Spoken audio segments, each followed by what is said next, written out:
You spend enough time on a road, you learn to listen, not just to the thrum of your engine or the chatter on the CB, but to the whispers, the stories that get passed around like a thermos of hot coffee at a lonely turnout at 3 a.m. Every corner of this country has its ghost stories, its local legends. But for us truckers, the ghosts aren't in the houses, they're on the highways.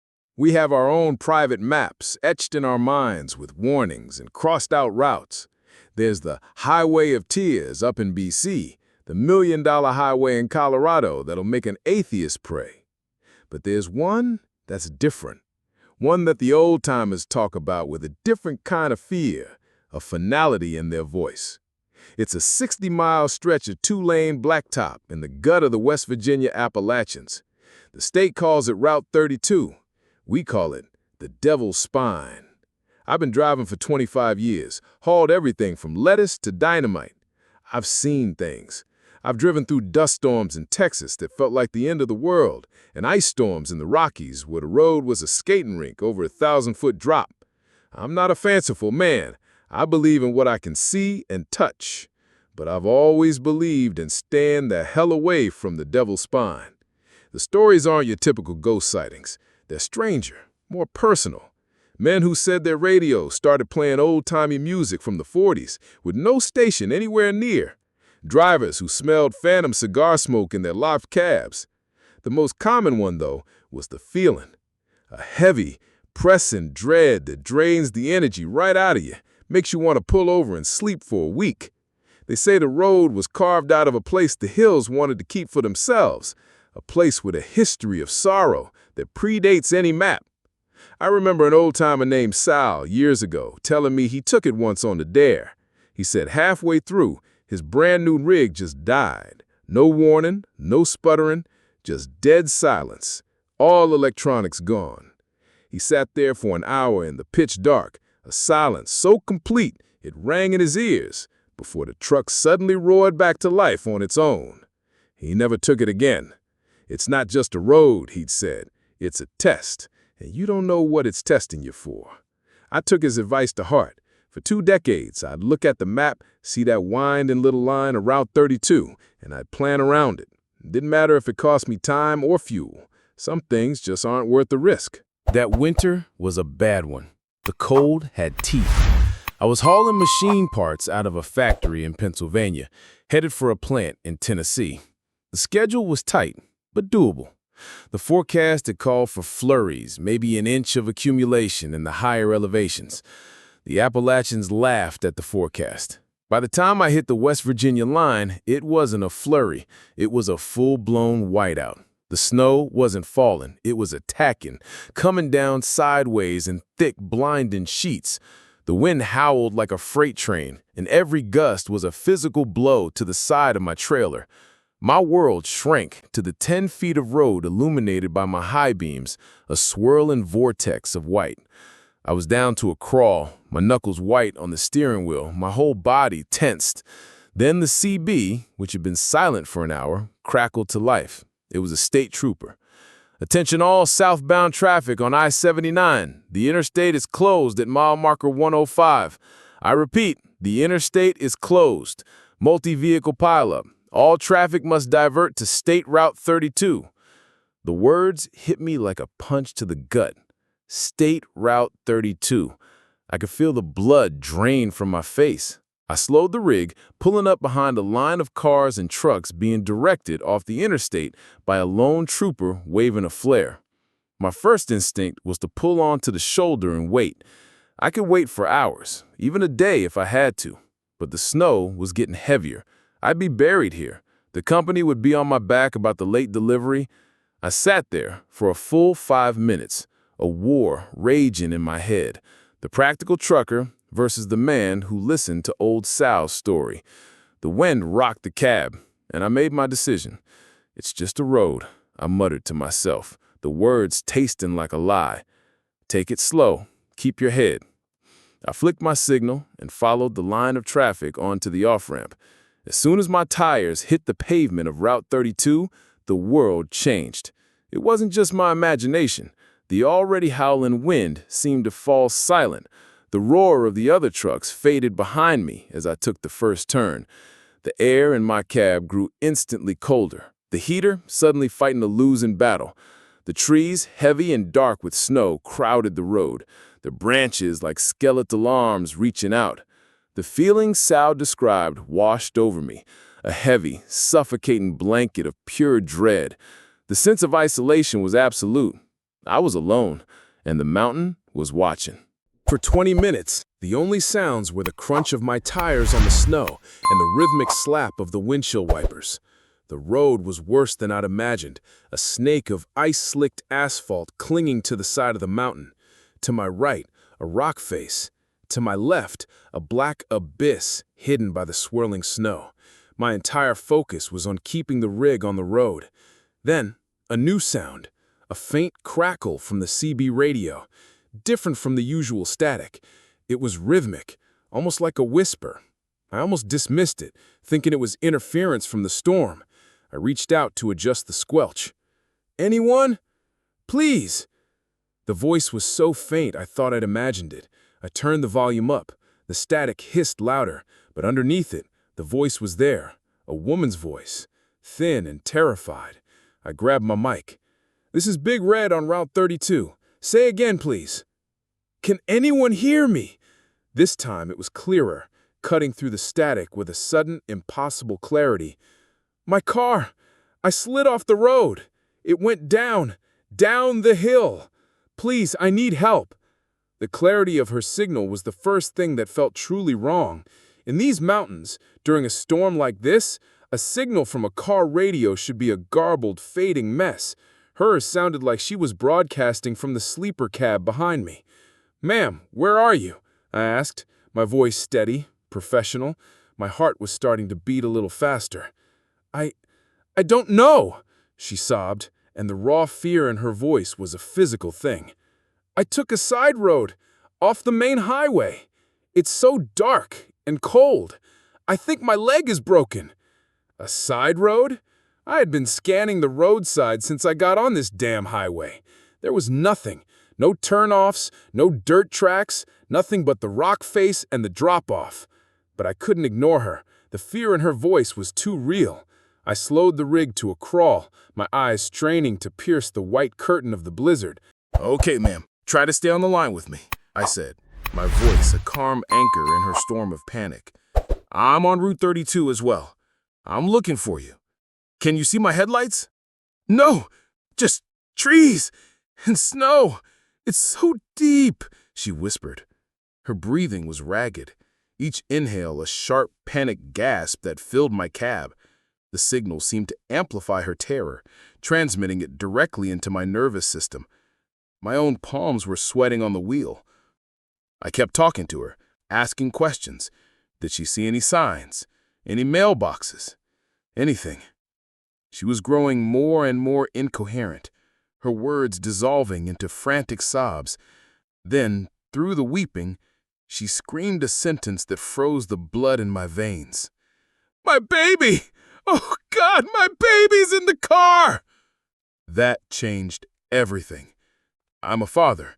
My daughter was in college, but I could still see her face as a little girl strapped into her car seat. The thought of a child out there in this cold, it wasn't a choice anymore. I had to find them. "Okay," I said, my voice tight. "Okay, just hold on. I'm coming." I was leaning forward, squinting through the windshield, my rig barely moving. I was searching for any sign, a broken guardrail, tire tracks heading off the road, a flicker of light. Nothing. The road just kept twisting ahead, a black ribbon in a world of white. The woman's panic was a tangible presence in my cab now. It felt like her fear was a beacon, pulling me forward, deeper into the mountain's embrace.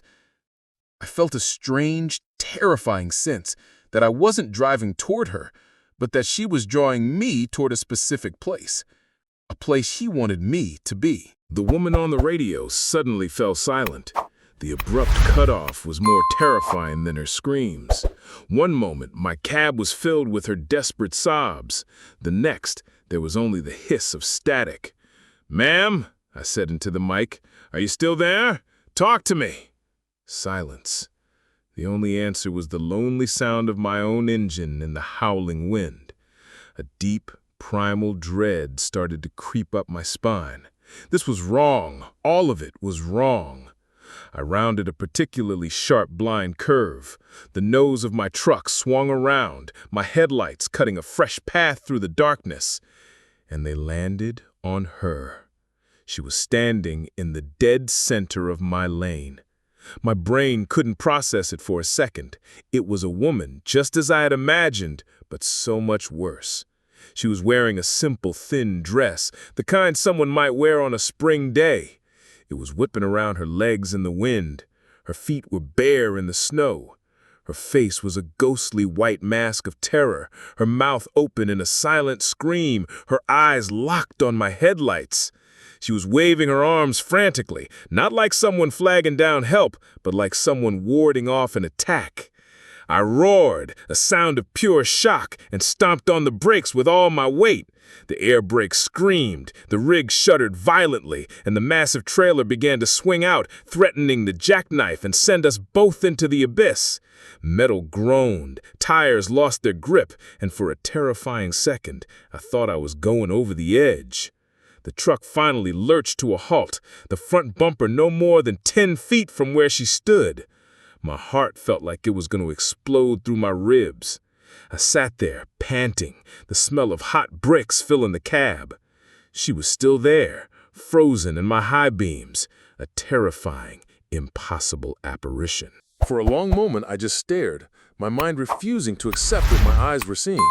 The woman in the flimsy dress, the bare feet in the snow, the silent scream. It was a tableau of pure horror. I blinked, trying to clear my vision, trying to make it make sense. Maybe she was in shock. Maybe she'd climbed up from the wreck.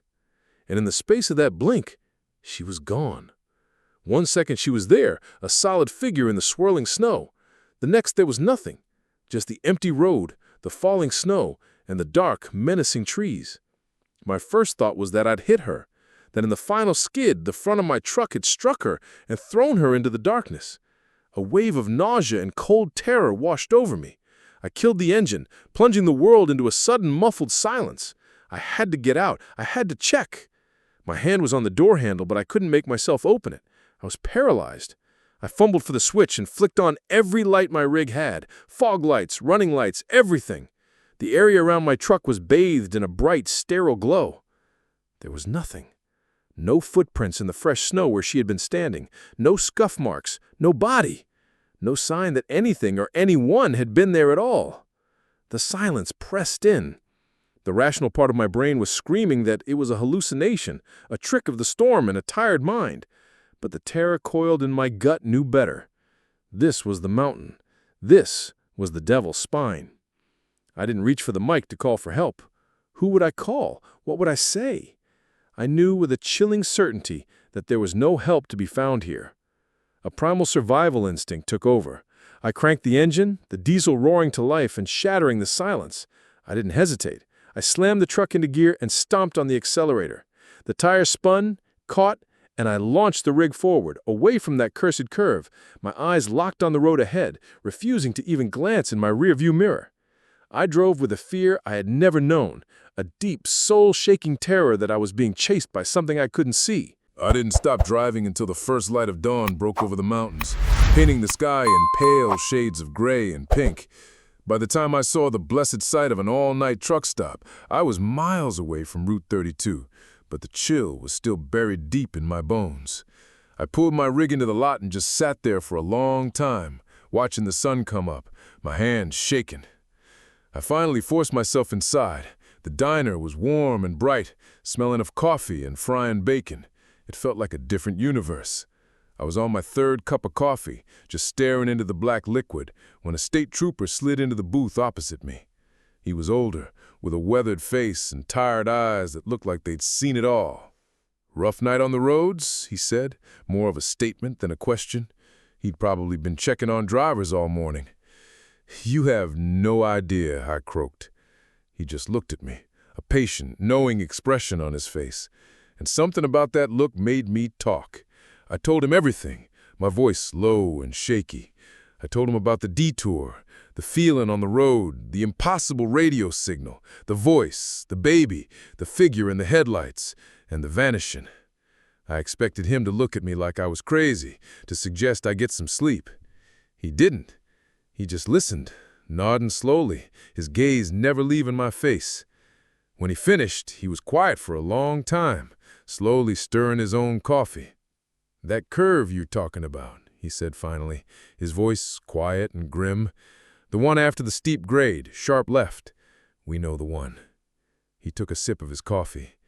"You're not the first driver to report something strange there on a stormy night, not by a long shot." He leaned forward slightly. 30 years ago, almost to the day, there was a storm worse than this one. A young woman, heading home to her parents' house, missed a turn in the snow. Her car went over the edge at that exact curve. They found the wreck a week later when a thaw set in. He paused, and his next words landed like stones in the quiet diner. "They said she was on her way to tell her folks she was pregnant. They searched for weeks, brought in dogs, volunteers from 3 counties. They never found her body. It was like the mountain just swallowed her whole." He drained his cup, stood up, and put a hand briefly on my shoulder. "Get some rest, driver. Some roads, they hold on to their stories." He walked out, leaving me alone in the booth. The smell of bacon suddenly made me sick. I looked out the window at my rig, covered in slush and road salt. It wasn't a hallucination. It wasn't a dream. The voice, the woman, the baby. It was a story that had been waiting in the storm on the devil's spine, looking for someone to tell it to. And I was the unlucky one who had finally stopped to listen. I've never told the company why, but I've never driven in West Virginia again. I'll go 1,000 miles out of my way to avoid it. Some things you don't forget, and some roads you never, ever drive twice.